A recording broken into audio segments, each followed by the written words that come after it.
Okay, welcome to our 2025 SPHS George Psathas Memorial Lecture. It is my, immense pleasure to introduce our keynote speaker, Dr. Paget Henry, Brown University. Paget Henry's been a professor at Brown University's emeritus now, right? He retired this year for almost 40 years, or 40 years? 37. So 37 years, author of over 5 books. I'll talk about one in a second, and dozens of articles. Founder, editor of the CLR James Journal. And I want to say 2 things. So the first is about when we were driving. I was driving here with Jeff and Darius and Tony, 2 of my students, and we were talking about how as academics, you don't have time to necessarily do all the reading that we want to. You'll always have to read for a class or for a project or something like that. So in 2000, I had a chance to read a book that really changed my life. And I am not, a lot of times people say, oh, to the author, just, this literally, as an academic, changed my life. So Caliban's Reason is one of the greatest academic, but not even academic, just intellectual books I've ever read. So in this book, it was Paget's book that introduced me to Afro-Caribbean sort of philosophy, and just the way he's able to synthesize different thinkers. So bringing names that I had been deprived of through my academics or teaching up to that point, and being exposed to CLR James, Fanon, Sylvia Wynter, Wilson Harris, that these were thinkers that then I have to go read them, and then to inspire me to kind of go down deeper rabbit holes, which have been so fruitful for just my thought and just recognizing sort of the gaps in sort of the academy. So really an author who sort of, who represents who's an inspiration of the representation of the Caribbean Philosophical Association of shifting geographies of reason. So I've wanted to have him here as a thinker, as a speaker for a long time. I, used to joke to people, again, sorry if I still say, I know I'm being reductive, but I think there's only 2 humanistic sociologists left, or 3 humanistic sociologists left in the United States, and they're all 3 in this room here, so Evandro and Jerry and Paget. So I know I'm joking, but sadly I am not joking. So I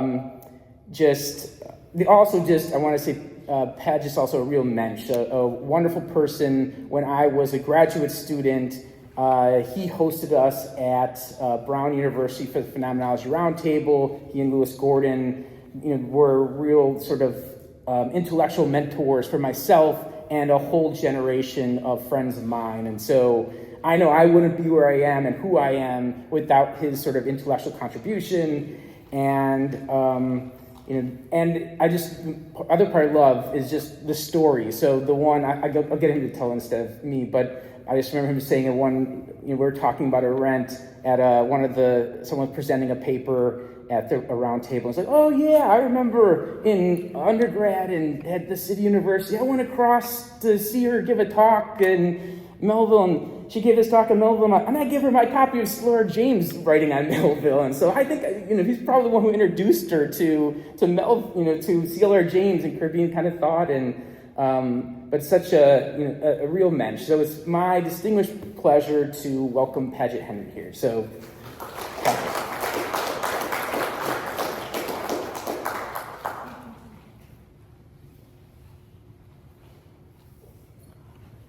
well, sincere thanks to Eric, Justin, and all of the others who were responsible for extending to me the honor of being your keynote speaker today.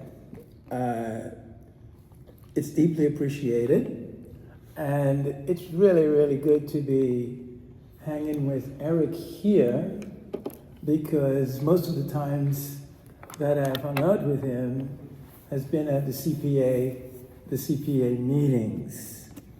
So as you know, in the CPA, we're all about shifting the geography of reason. We thought that reason, the life of reason in the Caribbean, Africa, just never got the kind of recognition that it deserves. Do a lot of thinking in the Caribbean, hard thinking, And so, yes, this is what the CPA is all about.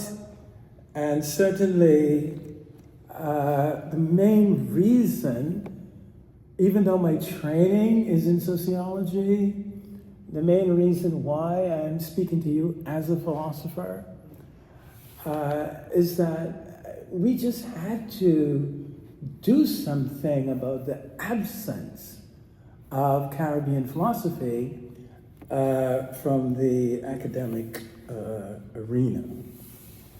And so, yes, I decided to make a difference by hiring Lewis Gordon. And I thought that was going to solve the problem. It did not, because I could not get Brown University Philosophy Department to join me in hiring Lewis Gordon. That's when I knew something was wrong in philosophy. To make it worse, it was a free line for the philosophy department. I negotiated the line for Africana Studies, and because at the time we were a program, we could not make a tenure offer. And there was no way I was going to bring Lewis Gordon to Brown on anything less than a corresponding tenure offer that he already had at Purdue. And so it was in the struggle to get Lewis to Brown that my work as a philosopher really got started. That's what really triggered it.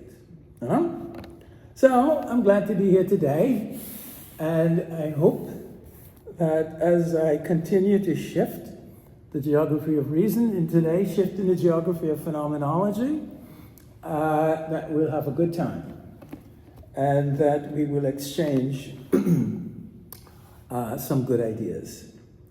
Now, Afro-Caribbean philosophy emerged from this cloud of colonial invisibility in the late 1980s as an integral part of the larger field of Africana philosophy. In those years, Africana philosophy brought together African, African-American, and Afro-Caribbean philosophers, such as Kwame Gyekye, Anthony Appiah, Cornel West, Lucius Outlaw, Lewis Gordon, of course, Charles Mills, Bernard Boxell. We were all just getting together and talking and just generating this thing we were calling Africana philosophy. So I was all excited about this.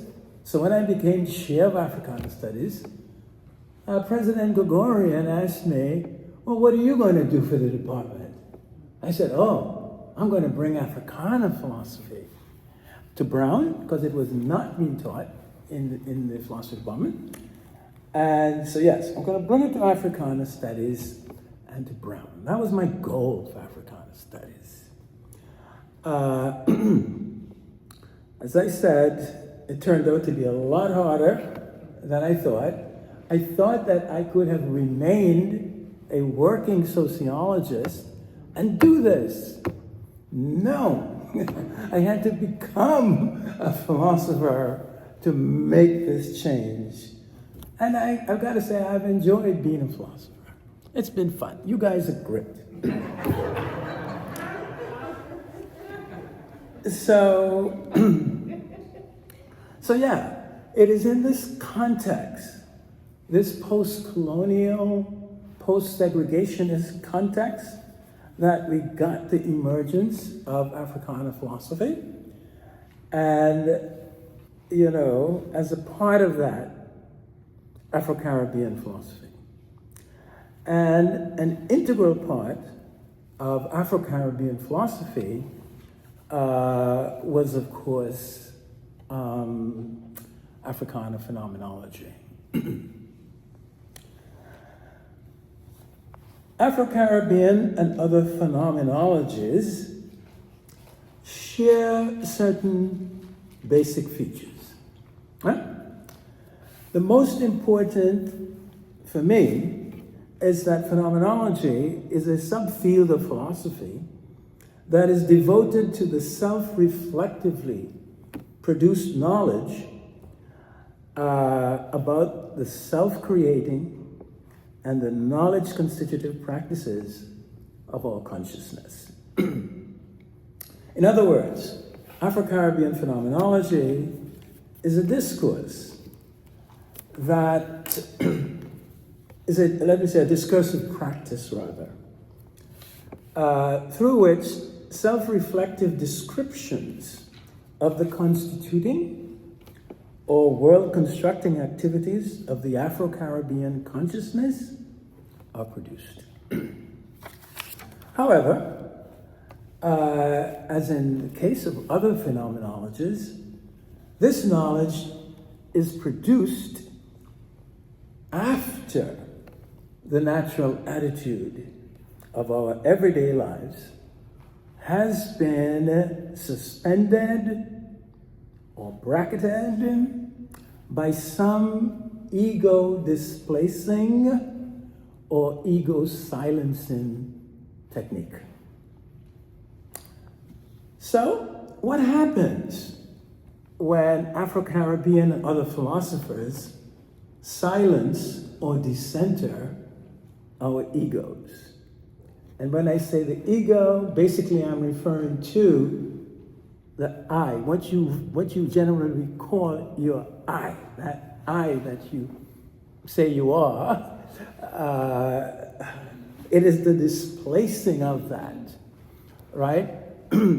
That for me is sort of the universal condition for phenomenological knowledge production. In general, when we suspend our egos, we discover hidden worlds of creativity that our consciousness is actively engaged in. We may not be aware of it as we are walking around, even when you are doing your academic stuff, but it's going on nonetheless. So, drawing on the Western philosophical tradition, these uncovered domains of creative activity can be put into two broad categories: the existential and the transcendental. Existential creativity is all about the role of consciousness in the production of the everyday self. That is what we generally refer to as existential phenomenology. Transcendental creativity, or the transcendental creativity of consciousness, is all about the nature and the operating of the underlying or presupposed categories of thought upon which everyday knowledge production rests. So when you engage in everyday knowledge production, you're not alone, right? There's a transcendental domain that's assisting you, helping you. And again, you may not even be aware of it. You may think, oh yeah, I am the sole author of this paper. You're not really.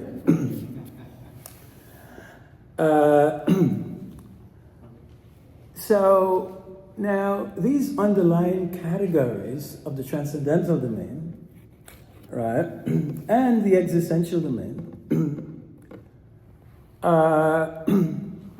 for centuries have been organized on dualistic bases: spirit, matter, male, female, good, evil, etc.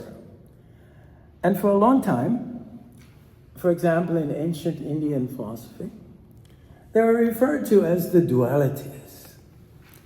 And one of the major purposes of enlightenment in the Indian tradition, of course, was transcending the dualities. Today, we refer to these dualities as binary oppositions. All right? And so we've been studying binary oppositions like crazy, finding out what they are, and how we are still entrapped in them. We have not liberated ourselves from these binary oppositions or these dualities. So, it is the nature and the creative working of these underlying categories, these always presupposed categories, that is the substance of transcendental phenomenology. Now, this initial organizing of the creativity of consciousness along existential and transcendental lines, that is, of course, after silencing or bracketing the ego, has definitely been incorporated into Afro-Caribbean phenomenology. Right? It comes from several sources. We have a substantial Indian influence in the Caribbean, and these terms, existential, transcendental, categories, dualities, entered the Caribbean from the Indian tradition, and of course, it entered the region through the colonial period coming from the West. So, the elementary structure of Caribbean phenomenology, when you look at it very superficially, is not all that different from other phenomenologies. So, if we look at the elementary structure of most phenomenologies, we see certain basic features. And they rest, of course, on this initial organizing of the creativity of consciousness into these existential and transcendental categories. So the first basic feature that I see of most phenomenological discourses that makes them genuinely phenomenological is the occasion for leaving the natural attitude and engaging in this process of self-reflection. I think you can find that point in all phenomenological traditions of thought. The point at which something pushes them to leave the natural attitude and engage in this self-reflective process in which you try to engage the more fundamental creativity of our consciousness.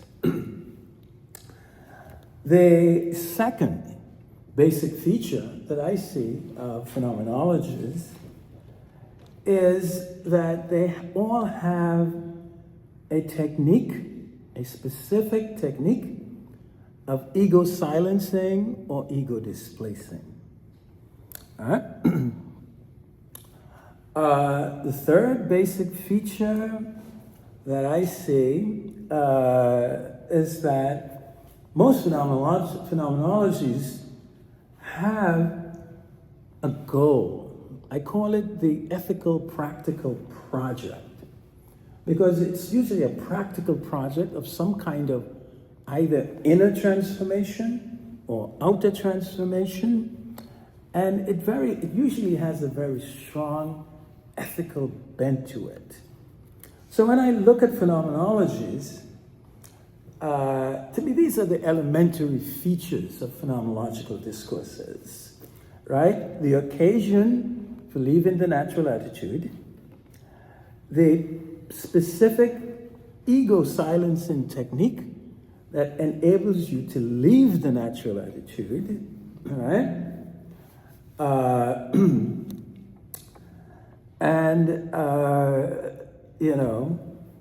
These, and of course, as I said, the ethical practical project. So, for example, if we take the case of Husserl, right? The occasion for self-reflection in Husserl, right, was the positivistically reduced notions of reason and humanity that disturbed him. He did not like what was happening to philosophical reason, and he did not like what the rise of scientific positivism and the technification of society was doing to Western humanity. And, of course, as we know in Husserl, the technique for bracketing or silencing the ego was, of course, the now famous phenomenological reduction. Right? This was the technique that Husserl used to exit everyday life and to do his wonderful, brilliant explorations of the transcendental domain. That domain of creative activity that he uncovered with such clarity, care, and brilliance. So if we take these basic features of phenomenological discourses to get at what is distinctive about Afro-Caribbean phenomenology, then we have to look at how these basic features manifested themselves in the Caribbean intellectual tradition. So, one of the first distinguishing features of Afro-Caribbean, I should say, phenomenology. When I say Afro-Caribbean, you have to remember that there's also Indo-Caribbean phenomenology here. I don't know if many of you may know that right after the end of slavery, over 500,000 Indians from India were imported into the region, and they are now an integral part of what we refer to as Caribbean culture. So that a writer like V.S. Naipaul, comes out of this Indo-Caribbean tradition. Okay, so the first key distinguishing feature of Afro-Caribbean phenomenology is its underlying ontology. It has a very distinctive ontology that it has inherited from being part of Afro-Caribbean philosophy. This ontology I have called creative realism. And I really derive this term from the great writer Wilson Harris. So, what do we mean by creative realism? By creative realism, we're basically describing an ontology that emerged from the imploding of all pre-modern spiritual ontologies. So in the region, you've had European Christian spiritual ontologies. You had, like I said, Hindu spiritual ontologies, Muslim ontologies. And yes, we've got Chinese ontologies in the region. African, several pre-modern African, Yoruba, Akan, Dogon, they're all there. And they are now, because of the violence and the nature of the colonial experience, these ontologies were exploded. They're not dead, but they're there in fragments. None exist as the whole that it once was. And so Wilson Harris has referred to the ontological and metaphysical terrain of the Caribbean as a quote-unquote burnt out ontological space, right? And in this burnt out ontological space, he says, as a writer or as a philosopher, what is immediately present to you is not inherited truths. It is not an inherited tradition of thought, but the inherent creativity of the human self. The inherent creativity that produced these traditions of thought that became so established. All right? So he's saying, if you are a writer or a philosopher in the late and post-colonial Caribbean, you are going to encounter the naked creativity of the self, shorn of the clothing of established traditions of thought. All you're going to have are fragments. And this notion of a fragmented tradition, this is what led Derek Walcott to write his famous Nobel laureate speech, Fragments, in which he argued that, basically he was saying, if you have a jar and it gets broken, and the love with which you put the fragments better back together again, you're going to love the jar even more than the original jar. So that's one of the images, one of the powerful images driving and sustaining Afro-Caribbean phenomenology. All right? We have this broken tradition. It's in fragments, but we're trying to put it back together.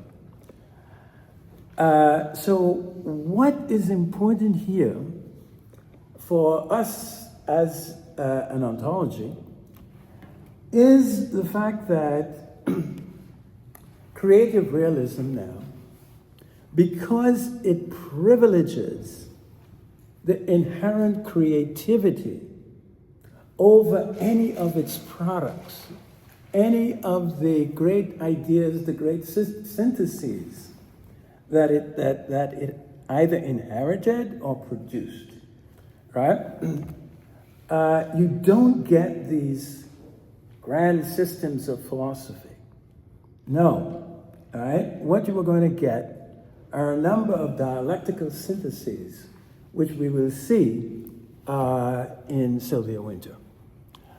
That it is the inherent creativity of the human self.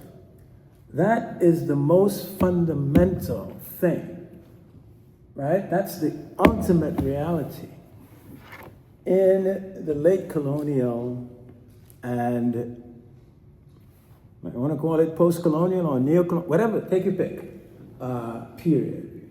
We begin with a firm belief in the inherent creativity of the human self. However, this creativity is error-prone. You cannot take for granted any of its major productions. You need its creativity, right? But don't trust it.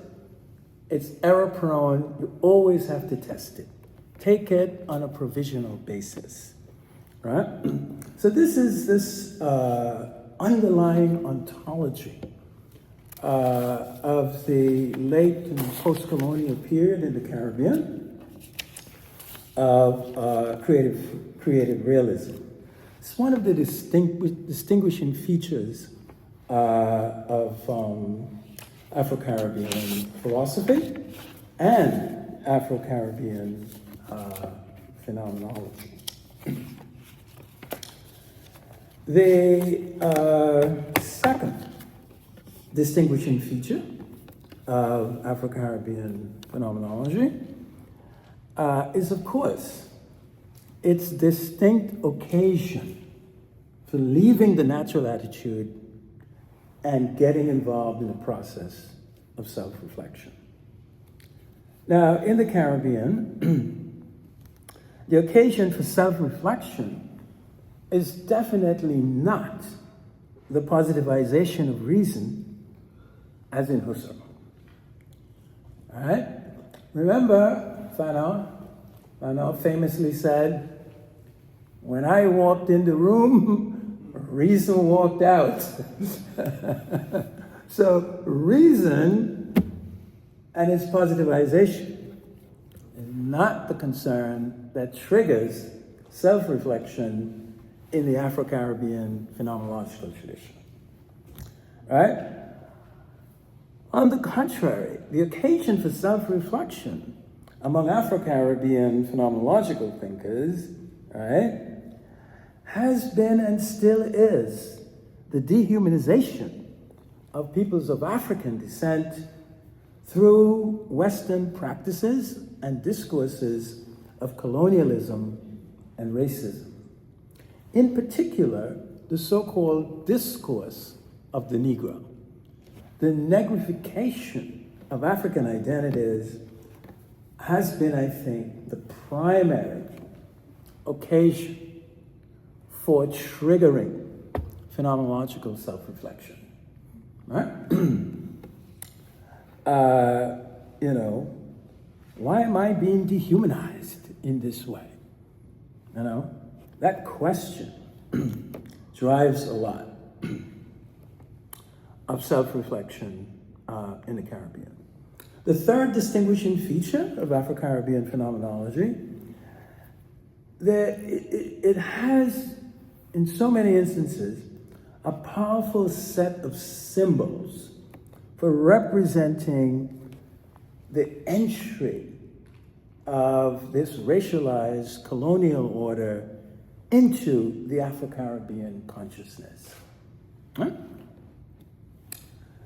So some of the best known symbols are those of Du Bois, the veil, his color line, Fanon's line between native and settlers, the line between black and white, or Sylvia Wynter's inner plantation. All right? These are powerful symbols that permeate the discourse of Afro-Caribbean phenomenology. All right? The fourth distinctive feature that I will mention here is, of course, the method or the technique of self-reflection. What is the ego displacing, the ego suspending technique used most often by Caribbean phenomenological writers and thinkers? And up until recently, I would argue that it has been what I call a poetic reduction. It was definitely not the classic phenomenological reduction. And to understand Sylvia Wynter, you have to understand this poetic reduction. All right, so we're going to be talking about that. And this poetic reduction has a long history.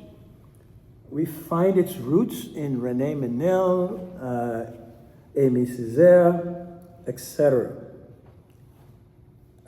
So in his essay, poetry and knowledge, Césaire declares, it is in the great silence of the scientific that we uncover the poetic.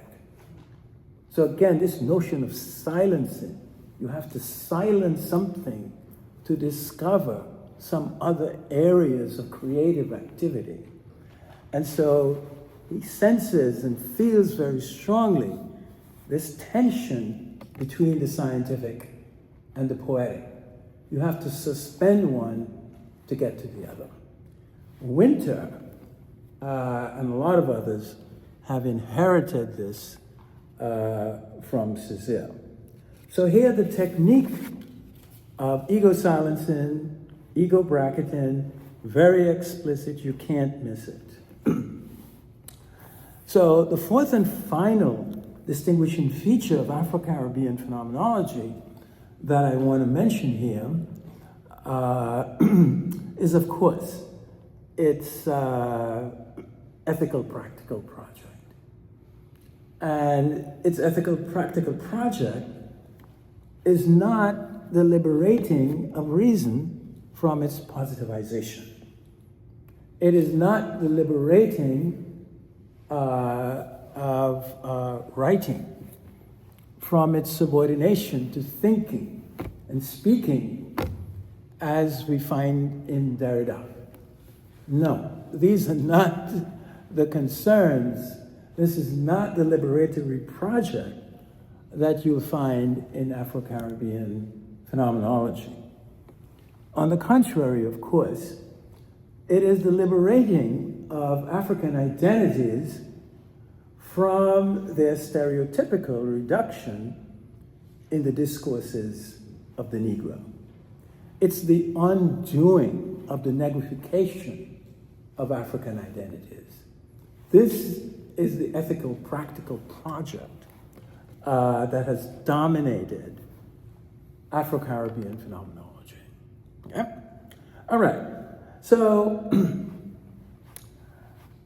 if those are some of the elementary features and structures of Afro-Caribbean phenomenology, let's turn now to Sylvia Wynter and see her distinctive contributions to this particular tradition of phenomenological thinking. Born in Cuba of Jamaican parents and returning to Jamaica at a very early age, Wynter affirms a very strong Jamaican identity. Before turning to philosophy, Wynter was very much the artist.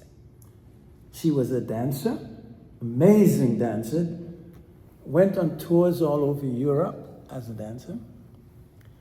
She was a poet, a playwright, and a novelist. And when she was studying at the University of London, she wrote many plays that were put on for BBC Radio. And these plays are now being collected by some students and fans of Wynter. And so you'll probably see them coming out in the near future.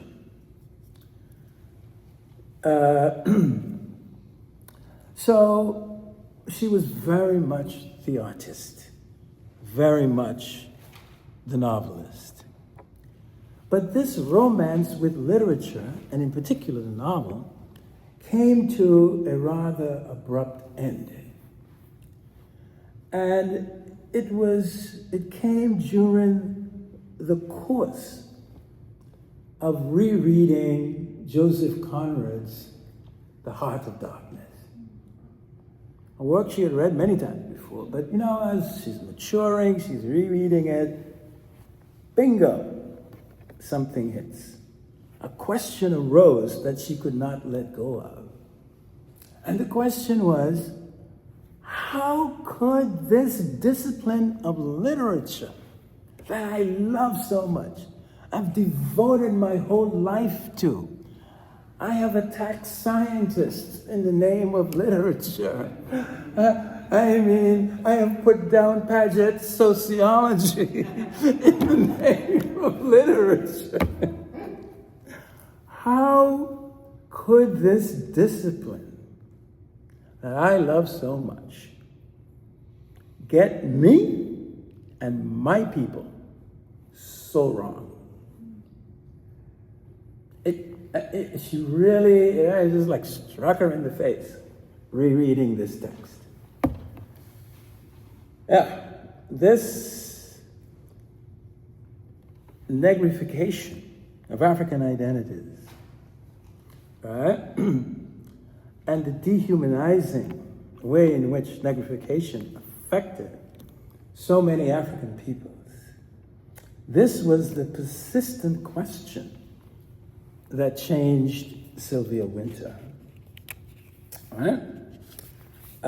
She said to herself, I can no longer just be an artist. I need a theory of literary production. How is literature produced? I need to know that. I need to understand it so I can understand why it has gotten me and my people so wrong. What is the distorting factor? Why is this not coming out the way I think it should? This became the occasion for self-reflection on the underlying categories of literary production for Wynter. This was her transcendental turn. This is when the artist is now going to be displaced by the transcendental philosopher. She has to investigate the categories involved in literary production, both in the West and the Caribbean, to understand this phenomenon of the negrification of her identity and so many other peoples of African descent. So, this is a very important moment in her life. Right? And Wynter is going to carry out this examination of these categories of literary production in 10 major 100-page essays. Right? She begins the first one called The Ceremony Must Be Found. All right? And this was in 1984. And a few years ago, she ended this cycle of 100-page essays with an essay entitled The Ceremony Found. So the phenomenological corpus of Wynter is quite large. And in the transition from being an artist to becoming this major transcendental philosopher, she left behind a 900-page manuscript called Black Metamorphosis that is still unpublished. So, there's a lot that you can read about this transition. This Black Metamorphosis is from the artist to the transcendental philosopher.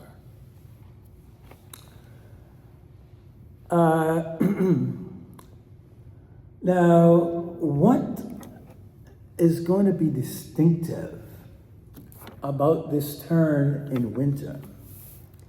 As I said, she was not reading Husserl, even though there's some interesting parallels between her and Husserl. Now, Husserl was reflecting on the positivization of Western reason, and that really got him going.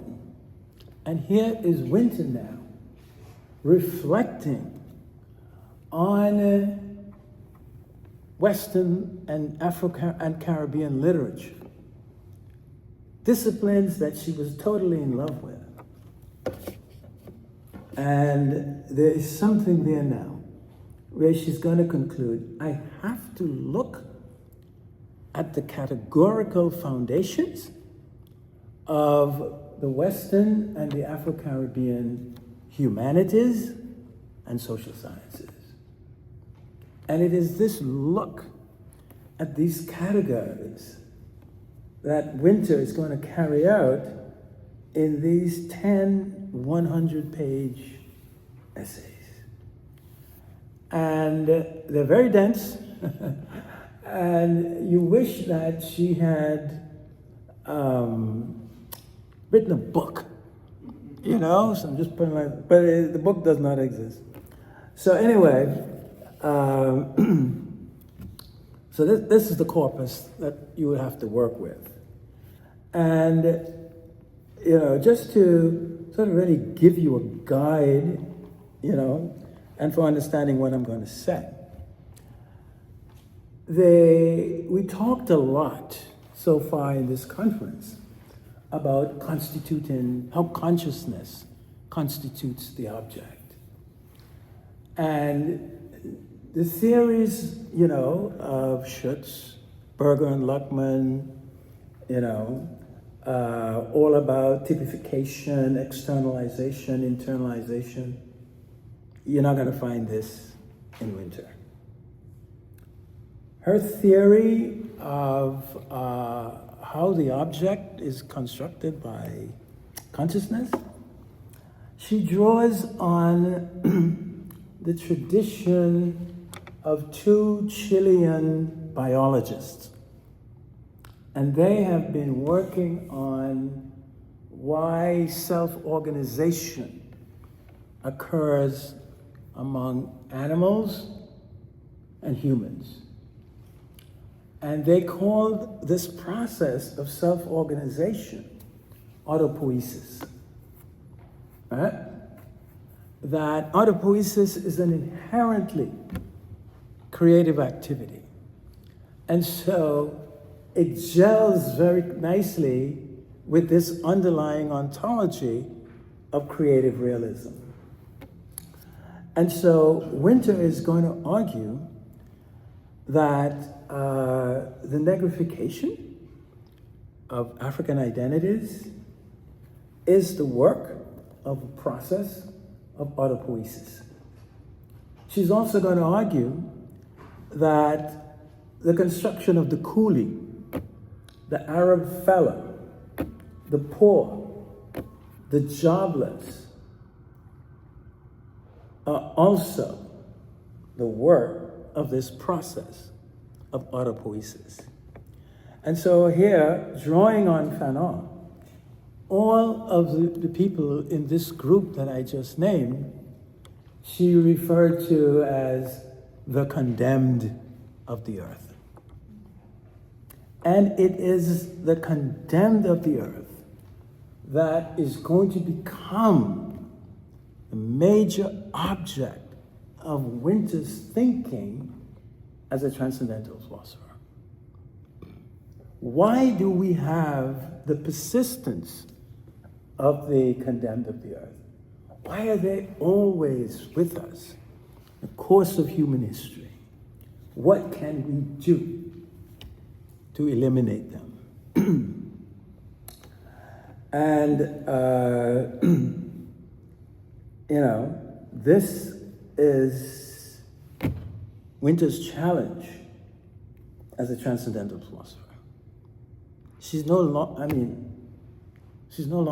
the absolutely beautiful dancer, you know, just absolutely stunning. She's no longer the poet, you know. It's as though she's put these things beside her now. And she's got serious work to do, right? And the work at hand is to understand why we cannot get rid of the Negro, the Indian, the coolie, the Arab fellas, and all those people that Fanon had put in this category of the condemned, or some people would say the wretched of the earth. And so Winter is very troubled by this paradox of the persistence of the condemned of the earth in spite of our ideals of reason, freedom, justice, equality, post-colonial liberation,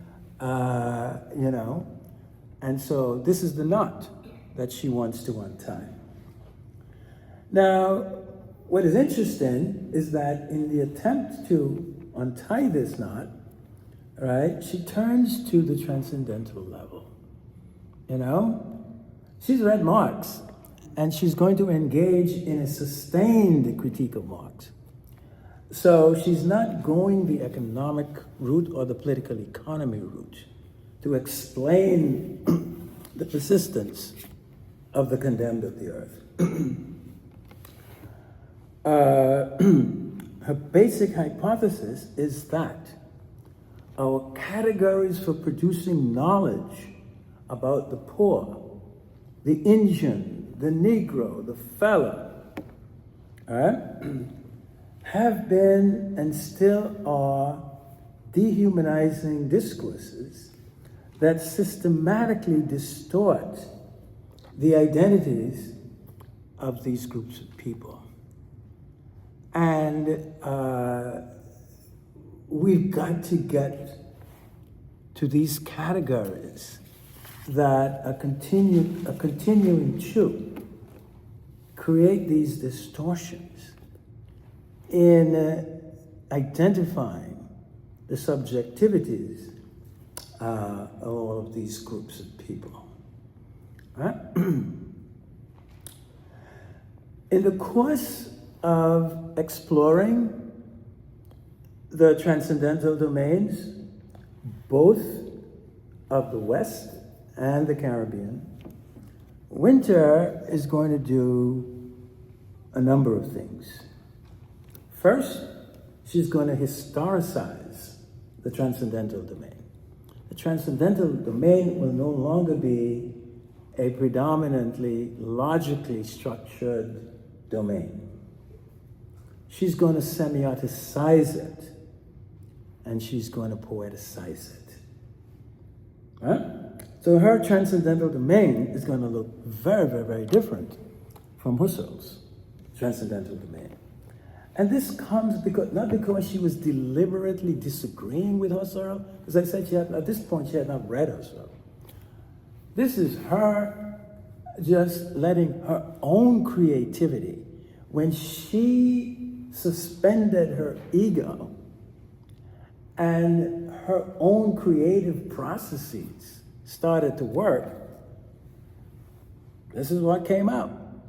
She thinks that to do what needs to be done to liberate the condemned of the earth, we need to restructure the transcendental domain and the categories of thought that get produced there. Right? So, like much of Winter's broader philosophy, her phenomenology is a complex dialectical synthesis. It's a synthesis of literature, political economy, Afro-Christian thought, and the autopoetics of epistemes. And the autopoetics of epistemes, in turn, leads to a philosophy of epistemic historicism. That if you want to grasp her thought, you have to get all of these together in a powerful synthesis. And again, when I first encountered Winter, I was, just an assistant professor. And so I said, oh yeah, I'm going to do this, just like I did with Fanon. Boy, did I learn.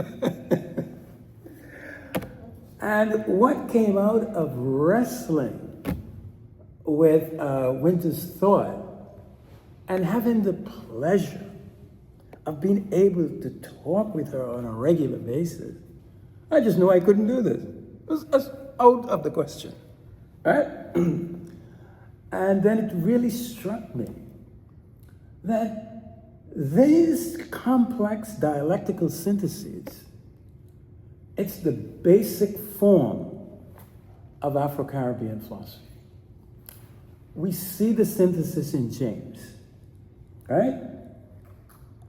In James, we have this powerful synthesis: literature, political economy, socio-historical analysis, and the game of cricket.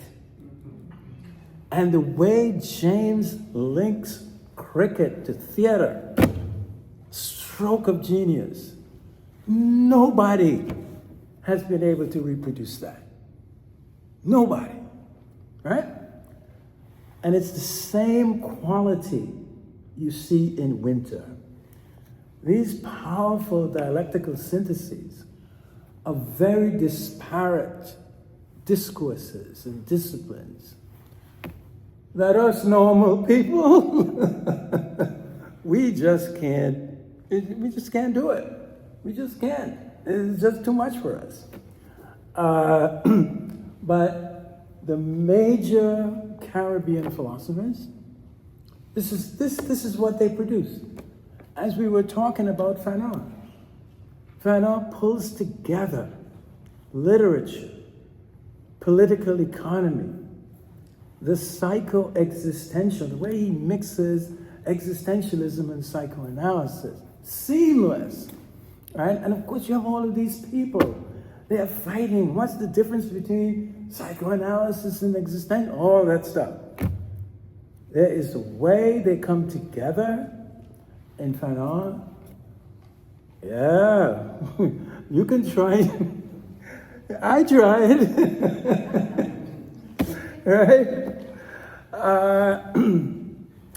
So yeah, after attempting to, I'm going to do Fanon's, I'm going to do James's thing, I'm going to do Sylvia Wynter's, and failing, this really struck me that I was trying to do it using, an older model of synthesis, one that was still grounded basically in the religious and metaphysical thought of the region.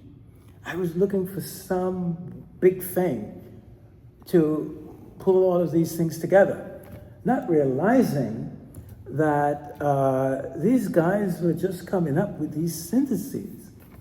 It was just so amazing. So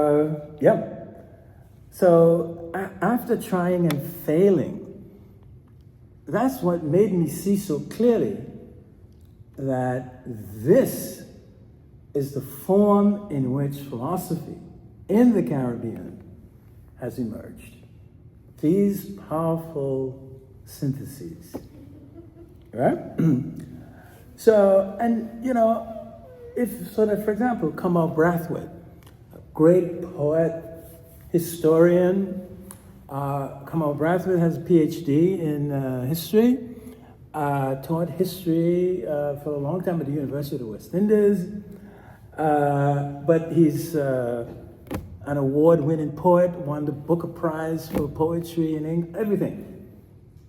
The combination of poetry and history in Brathwaite, unbelievable, right? So Brathwaite, looking at these syntheses, said, we shouldn't call them dialectical. We should call them dialectical. Use the images of the waves in the Caribbean to describe these syntheses, because they're Caribbean. They're not like your classic Marxian synthesis. Classic Marxian synthesis privileges the dialectic between politics and economics, So political economy is very, very much centered in a Marxian synthesis. What we get in these syntheses from the Caribbean is that political economy is just one factor. For James, it's on the same level as sports, right? It has the same explanatory power as sports, right?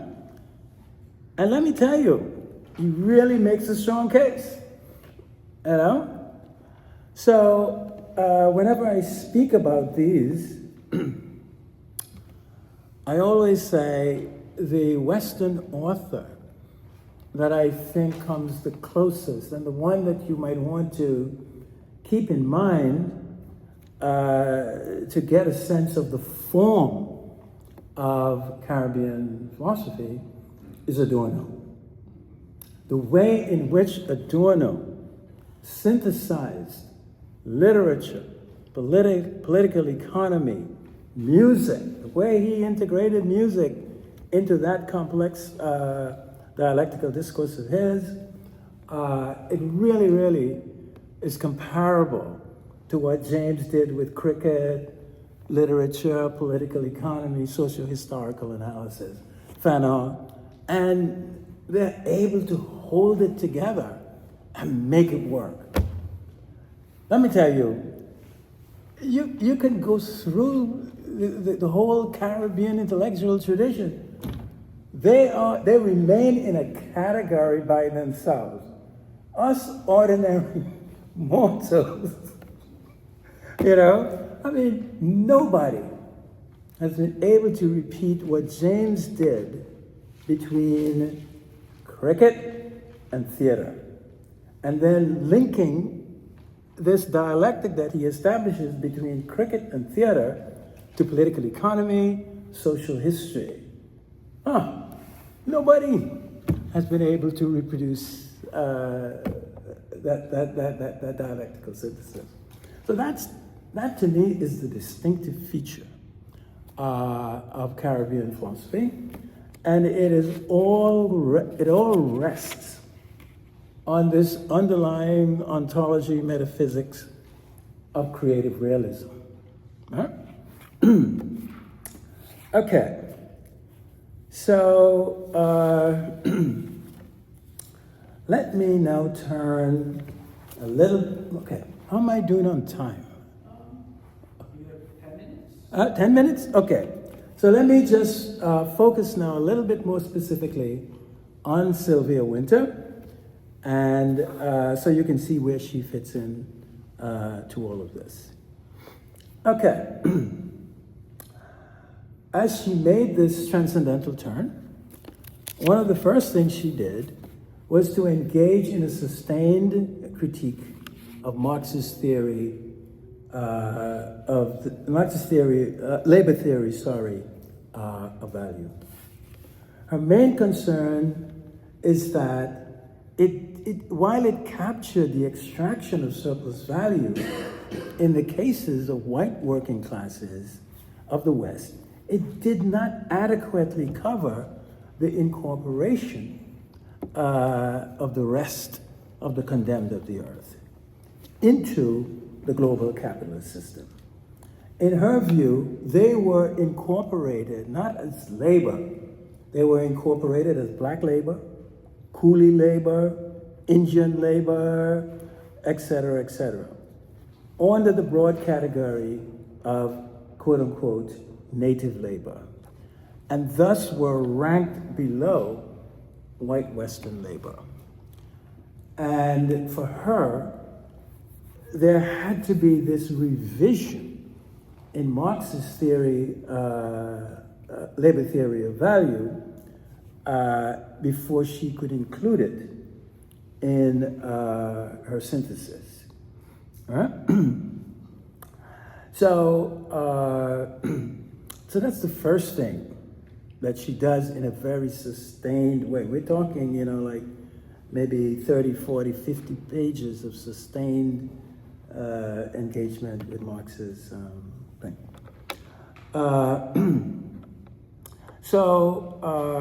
What this means for winter, right, and this is really now significant, that winter is going to reject Marx's claim that it's the tension between the mode of economic production and the social relations of production that are the motors and the wheels of human history. Right? Now, why is she doing this? Her roots in literature and her theorizing of the role of race and in the social relations of production among the condemned of the earth made her doubt this claim. In her mind, this claim underrepresented the human factor, right? The depths of, quote unquote, man's inhumanity to man. This important literary / racial insight led Winter to another bold move. And this move was her suggestion that it was the mode of producing the human, not the mode of producing economic goods, and the relations around that. That's the driver of history. This was the beginning of Winter's epistemic historicism. I'm going to come back to that. Right?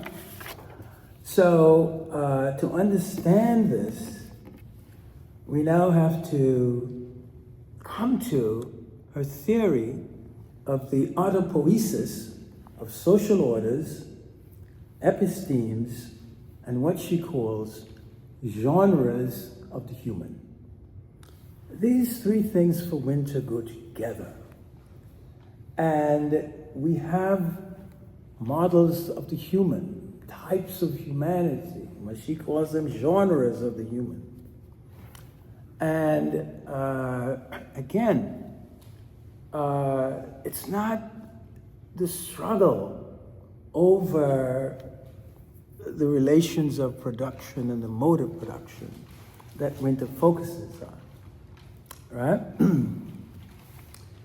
It's the underlying categories of thought on the transcendental domain that she thinks is primarily responsible, right, for our epistemes, our social orders, and our concepts of the human.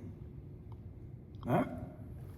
No, she's not saying that political struggle, economic struggle don't enter the picture here. No, they are definitely part of this. But she's saying there's something deeper than this conscious struggle, and it has everything to do with the way in which our transcendental domains are structured and operate. So, this particular process of creating epistemes, social orders, and models of humanity, Winter calls autopoiesis. I won't go into where she gets all of this from, but it's from two Chilean biologists, Machirama and Varela. And they look at self-organization in animals and traces it all the way up to capacity for self-organization in humans. And Winter is going to argue that the big difference between self-organization in animals and self-organization among humans is that in humans, the processes of self-organization are supplemented and reinforced by language. So it's not just something that we share with the animal kingdom now. We've gone beyond that by adding these linguistic capabilities, right? So autopoiesis for Winter, translating philosophically, becomes a form of ontological writing. Autopoiesis allows us to write into being models of ourselves, epistemes, and social orders. All right? So she's saying, yes, social orders, are the result of struggle. Class struggle, struggle between racial groups, that's there. But there's a deeper level. And this deeper level has everything to do with the structure of the categories that make up the transcendental domain. Huh? And so, if we are going to get rid of the wretched of the earth, the condemned of the earth, we are going to have to understand how the categories of the Negro, the Indian, the poor white, get constructed auto-poetically. How these categories get established on the transcendental domain. And so to do this, right, she borrows the concept of epistemes from Foucault and Derrida. And of course, according to Foucault and Derrida, epistemes are basically pre-theoretical, self-organizing formations of concepts, images, analogies, metaphors that are hierarchically arranged. All right, so we get them prefigured. They have a certain structure that they give to us. Right? And this hierarchical organization comes from a more elementary level, right, of semiolinguistic signifiers. And let me just simplify this and deal only with Foucault. Foucault referred to this as the grid. This grid of signifiers that are organized on a binary oppositional basis.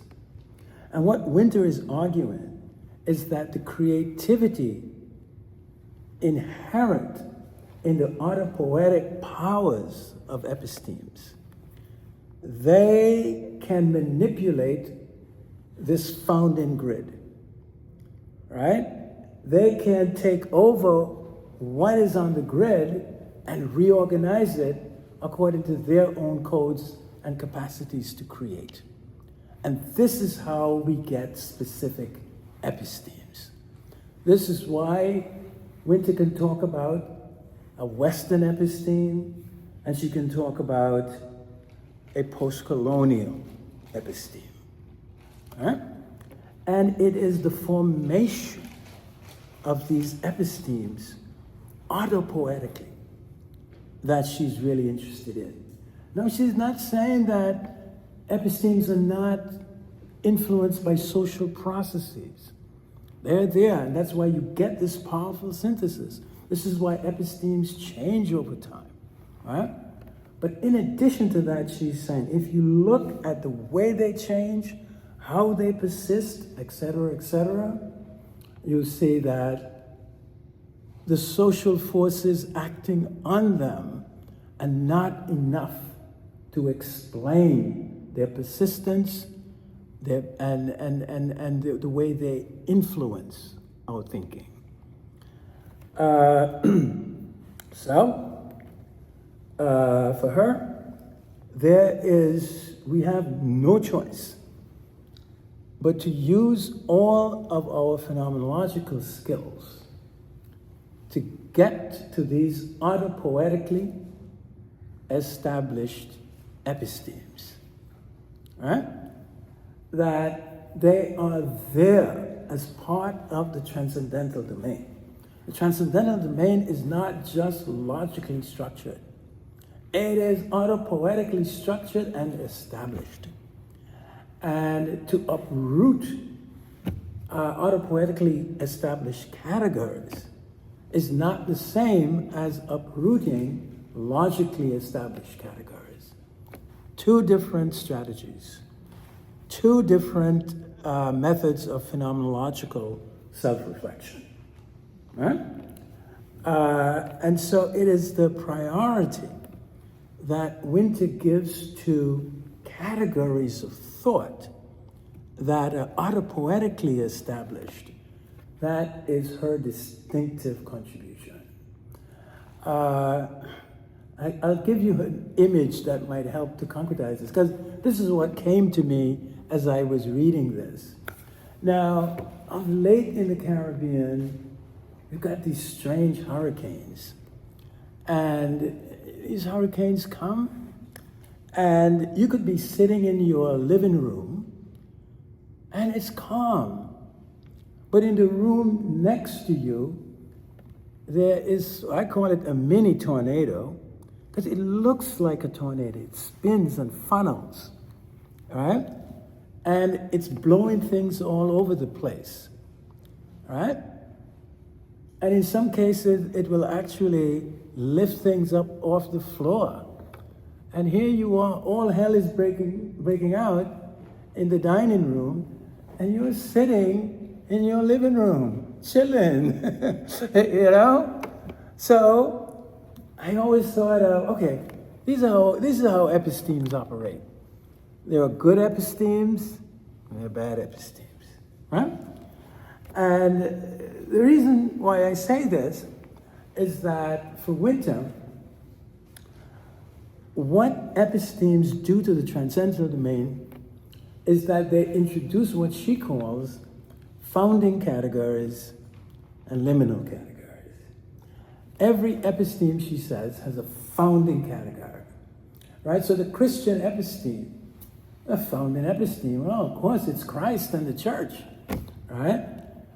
And the liminal category, the founding category, not the founding episteme, the founding category of the Christian episteme is, of course, the church and Christ.